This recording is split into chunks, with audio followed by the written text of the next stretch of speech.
In this video, we continue our work on calculating the Spearman rank correlation coefficient, and we pick up where we left off, and the next step to carry out here is to calculate the difference between the two ranked scores, and I'm going to do that in this column here under D.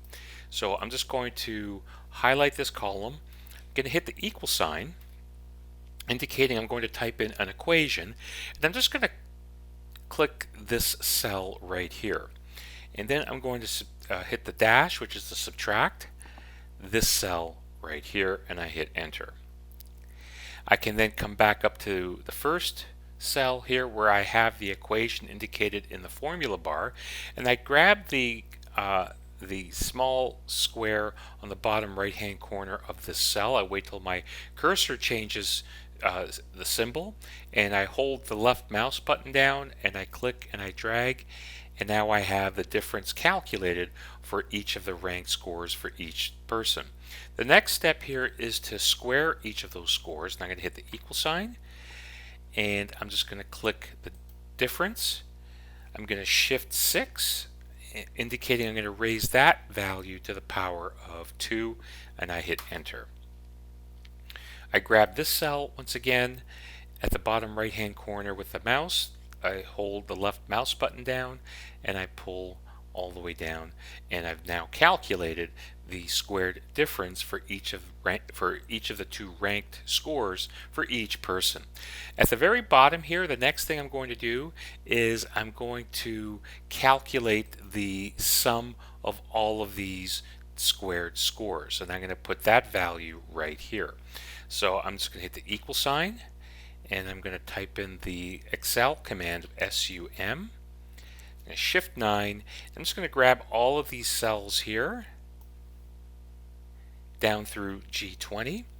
I shift 0, and now I have the sum of all the squared values that we see here. Now the next thing I'm going to do is I'm going to now start building the Spearman rank correlation coefficient, and I'm going to tackle each element in this equation separately. And the first thing I want to do is I want to calculate the value of the numerator in this fraction, and I'm going to put that value right here. So I'm going to hit the equal sign.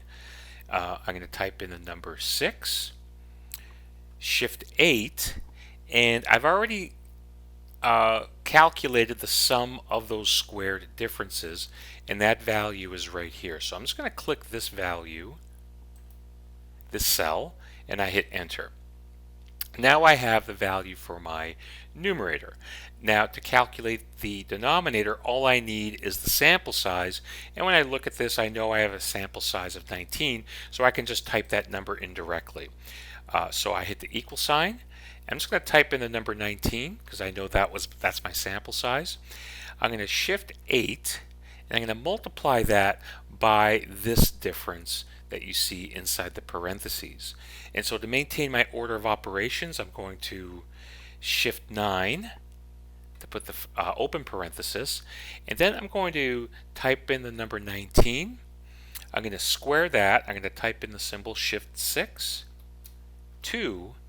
So I'm going to square the number 19. I'm going to subtract 1, dash 1.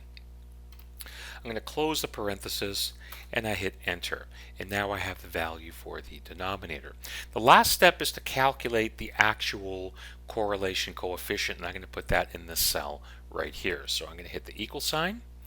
I'm going to take the number 1, dash. So I'm going to subtract the quotient that we see in this fraction.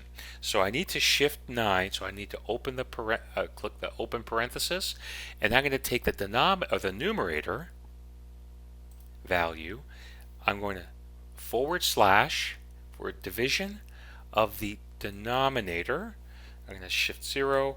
I'm going to hit enter, and we now have a Spearman rank correlation of 0.422, describing or quantitatively describing the relationship between the number of hours studied and the score on the test, indicating that this would be a moderate correlation, of 0.422, and it's positive, indicating that studying more hours is related to a higher score on the test.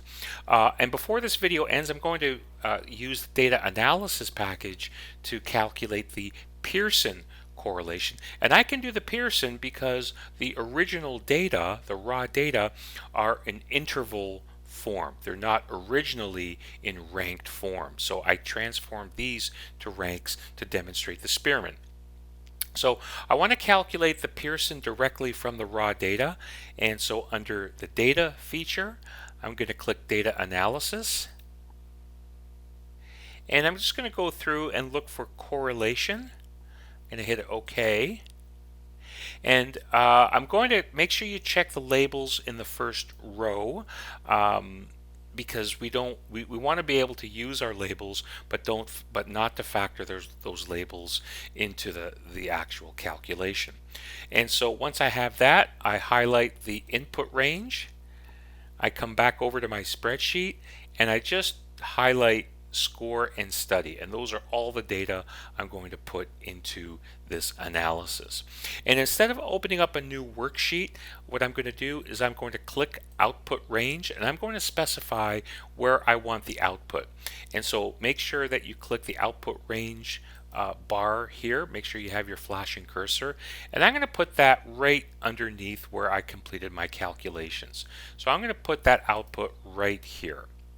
Now I'm ready to ask Excel to calculate the Pearson, and we see that we have a Pearson correlation coefficient that's slightly higher than the one we calculated for the rank. So this is still a moderate correlation between the number of hours studied and the outcome of the test. It's a positive value, indicating that more study hours is related to a greater score on the test, and the magnitude of it would indicate that it is a moderate strength in terms of that relationship between the two variables.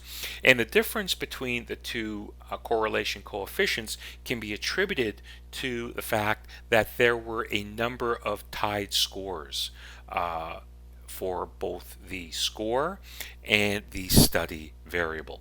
So this ends the second part of our video on the Spearman correlation coefficient.